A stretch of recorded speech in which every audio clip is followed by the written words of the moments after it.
नमस्कार, स्वागत है आप सभी का वाइबिन बिहार झारखंड में। मैं हूं आपके साथ मुदिता त्रिपाठी। क्या बिहार में शराबबंदी सिर्फ कागजों पर है? क्या मोतिहारी की गलियों में बिकने वाला जहरीला जाम अब सुशासन के दावों को निगल रहा है? सोचिए, उस परिवार पर क्या गुजर रही होगी जिसने अपनों को खो दिया, और उन लोगों का क्या होगा जिनकी आंखों की रोशनी हमेशा के लिए चली गई। मोतिहारी से आई ये खबर सिर्फ एक हादसा नहीं बल्कि एक कत्लेआम है। 5 लोग मर चुके हैं, 15 से ज्यादा अस्पताल के बिस्तरों पर मौत से जंग लड़ रहे हैं। लेकिन सबसे शर्मनाक बात जानते हैं क्या? जब मौतें शुरू हुई तो प्रशासन इसे शराब कांड मानने से ही इनकार कर रहा था। आखिर क्यों सच को दबाने की कोशिश की गई? कौन है नागा राय और कैसे वो पुलिस की नाक के नीचे मौत का ये नेटवर्क चला रहा था? आज की इस विशेष रिपोर्ट में हम मोतिहारी से मुजफ्फरनगर तक फैले शराब माफियाओं के उस सिंडिकेट को बेनकाब करेंगे जिसने बिहार को फिर से मातम में डुबो दिया है।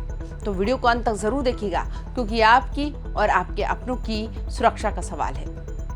दोस्तों, मोतिहारी में जो हुआ वो रोंगटे खड़े कर देने वाला है। शराब पीते ही लोगों की तबीयत बिगड़ने लगी, उन्हें उल्टियां होने लगी और देखते ही देखते 5 घरों के चिराग बुझ गए।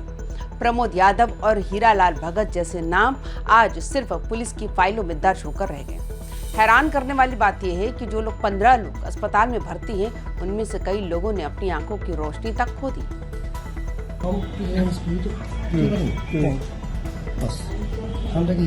अभी ठीक मानेंगे? अभी आँख से नहीं खेलोगे? कहाँ पीले रहे? अकेले पीले रहे कि और लोग रहे साथ? हम अकेले कहाँ पीले रहे?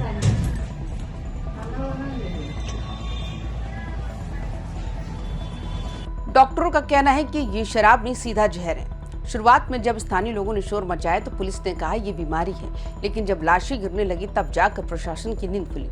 आखिर ये देरी क्यों हुई? क्या माफियाओं को बचाने की कोशिश हो रही थी? अस्पताल के वार्डों में जब आप जाएंगे तो वहां का मंजर देखकर आपका दिल दहल जाएगा। 15 लोग भर्ती हैं और हर किसी की कहानी एक जैसी है। थोड़ी सी पी थी और फिर सब धुंधला हो गया। कई पीड़ितों के परिजनों का कहना है कि प्रशासन ने शुरुआत में उन्हें धमकाने की कोशिश की ताकि वो शराब का नाम न ले। ये बेरुखी ही माफियाओं के हौसले बुलंद करती है। जब तक पीड़ित को अपराधी और अपराधी को पीड़ित समझा जाता रहेगा, तब तक न्याय नहीं मिलेगा। मोतिहारी के जिला अस्पताल में दवाइयों की कमी और सुविधाओं के अभाव ने भी पीड़ितों की मुश्किलें बढ़ा दी। क्या सरकार इन परिवारों को कोई मुआवजा देगी या फिर इन्हें भी शराब पीने वाले अपराधी बताकर छोड़ दिया जाएगा? मोतिहारी के उन गांवों में जाकर देखिए जहां से अर्थियां उठी हैं। वहां मातम के साथ साथ एक गहरा गुस्सा भी है। शुरुआत में जब मौतें हुई तो स्थानीय प्रशासन इसे ठंड या बीमारी बताकर पल्ला झाड़ने की कोशिश कर रहा था। पीड़ित परिवारों का आरोप है कि उन पर दबाव बनाया गया कि वे शराब का नाम न लें। आखिर ये पर्दाफोश कौन है जो लाशों के ढेर पर भी सच को दफन करना चाहते थे? जब तक 5 लोगों की जान नहीं गई और 15 लोग अस्पताल में अपनी आंखों की रोशनी के लिए नहीं तड़पने लगे, तब तक विभाग ने इसे शराब कांड मानने की जहमत नहीं उठाई। ये प्रशासनिक संवेदनहीनता है जो शराब माफियाओं के लिए ऑक्सीजन का काम करती है। जब मामला मुख्यमंत्री तक पहुंचा और मीडिया ने दबाव बनाया तो मोतिहारी पुलिस ने आनन फानन में कार्रवाई शुरू कर दी। लापरवाही इतनी बड़ी थी कि तुरकोलिया थाना के एसएचओ उमाकांत माझी को तुरंत सस्पेंड कर दिया गया। परसोना के चौकीदार भरत राय को न तो सिर्फ निलंबित किया गया बल्कि उन्हें गिरफ्तार भी कर लिया गया। पुलिस ने अब इस मामले में हत्या का मुकदमा दर्ज किया है। तुरकोलिया और रघुनाथपुर थानों में एफआईआर दर्ज हुई है और पूरे मामले की जांच के लिए एसडीपीओ के नेतृत्व में एक एसआईटी का गठन कर दिया गया। लेकिन सवाल वही है, जब कांड हो जाता है तभी पुलिस क्यों जागती है? क्या एसएचओ और चौकीदार को ये नहीं पता था कि उनके इलाके में भट्टियां धधक रही हैं? पुलिस की गिरफ्त में आया नागा राय सिर्फ एक मोहरा है या इस पूरे खेल का असली खिलाड़ी? जांच में जो बातें सामने आ रही हैं वो चौंकाने वाली हैं। नागा राय का नेटवर्क इतना मजबूत था कि गांव के चौक चौराहों से लेकर खेतों के बीच बने झोपड़ियों तक ये जहरीला कॉकटेल आसानी से पहुंच जाता था। एसआईटी अब उन सप्लाई रूट्स की जांच कर रही है जहां से ये कच्चा स्प्रिट मोतिहारी पहुंचता था। क्या ये स्प्रिट यूपी या नेपाल के रास्ते आ रहा था या फिर स्थानीय फैक्ट्रियों से इसकी चोरी हो रही थी? नागा राय और जम्मू बैठा इस जैसे तस्करों के पास से मिलने मोबाइल फोन्स अब कई सफेद पोशों के राज उगल सकते हैं। अगर पुलिस ने ईमानदारी से कॉल रिकॉर्ड्स खंगाले तो कई बड़े चेहरों की नींद हराम होना तय है। पुलिस ने इस पूरे कांड के मुख्य आरोपी नागा राय को गिरफ्तार कर लिया है। इसके साथ ही जम्मू बैठा नाम के एक और आरोपी को हिरासत में ले लिया गया। नागा राय वो नाम है जिसके इशारे पर मोतिहारी के ग्रामीण इलाकों में जहरीली शराब की सप्लाई होती थी। एसआईटी अब ये पता लगा रही है कि शराब बनाने के लिए स्प्रिट और कच्चा माल कहां से आता था। क्या ये माल दूसरे राज्यों से आ रहा था या बिहार के भीतर ही कहीं बड़ी फैक्ट्री चल रही है। पुलिस अब तस्करों के कॉल रिकॉर्ड्स खंगाल रही है ताकि इस गिरोह की सफेदपोश आकाओं तक पहुंचा जा सके।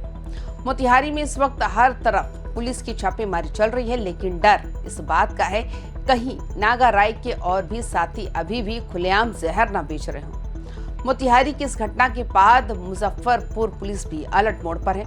वरीय पुलिस अधीक्षक कांतेश कुमार मिश्रा के निर्देश पर मनियारी थाना पुलिस ने एक बड़ी कार्रवाई की है।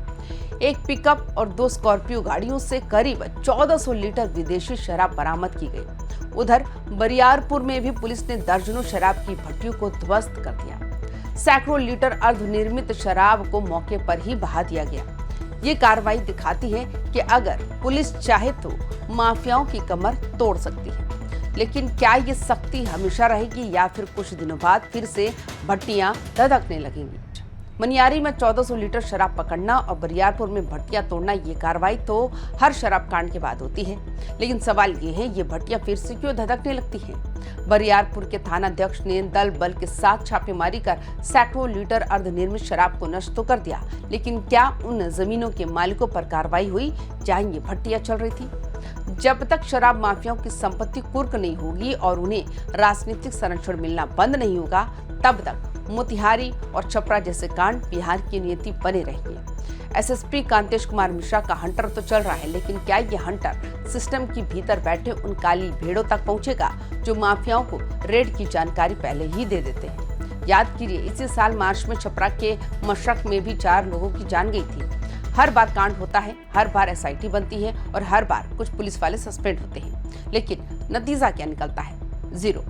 बिहार में शराबबंदी को लागू हुए सालों बीत गए, लेकिन शराब माफियाओं का नेटवर्क आज भी उतना ही मजबूत है। मोतिहारी की 5 मौतें सीधा सिस्टम की नाकामी है। जब तक जमीनी स्तर पर चौकीदार से लेकर थानेदार तक की जिम्मेदारी तय नहीं होगी, तब तक गरीब जनता ऐसे ही जहरीले जाम का शिकार होती रहेगी। मोतिहारी के सदर अस्पताल के वार्ड में भर्ती उन 15 लोगों की आंखों में देखिए जिन्हें अब कुछ नहीं दिखाई दे रहा। शराबबंदी वाले बिहार में ये अंधेरा बहुत गहरा है। इन परिवारों का क्या होगा जिनके कमाने वाले अब ताऊ उम्र के लिए मोहताज हो गए। प्रमोद यादव और हीरालाल भगत के छोटे छोटे बच्चे अब किसके भरोसे रहेंगे। हत्या का मुकदमा तो दर्ज हो गया, लेकिन क्या ये केस फास्ट ट्रैक कोर्ट में चलेगा? क्या नागा राय जैसे लोगों को फांसी की सजा मिलेगी? बिहार की जनता अब सिर्फ सस्पेंशन और छापेमारी से खुश नहीं होने वाली, उसे ठोस नतीजा चाहिए। मोतिहारी का ये जहरीला जाम सुशासन के माथे पर वो कलंक है जिसे सिर्फ सख्त कार्रवाई से ही धोया जा सकता है। तो दोस्तों, मोतिहारी के इस दर्दनाक कांड का असली जिम्मेदार आप किसे मानते हैं? क्या सिर्फ शराब माफिया जिम्मेदार है या वो सिस्टम भी जो शराबबंदी के बावजूद जहर बिकने दे रहा है? अपनी राय कमेंट बॉक्स में जरूर दें। क्या आपको लगता है कि नागा राय की गिरफ्तारी से धंधा बंद होगा? बिहार की हर बड़ी खबर और इंसाफ की इस आवाज के लिए देखते रहिए YBN बिहार झारखंड। वीडियो को लाइक करें, शेयर करें और हमारे चैनल को सब्सक्राइब करना ना भूलें। सतर्क रहें, सुरक्षित रहें। नमस्कार।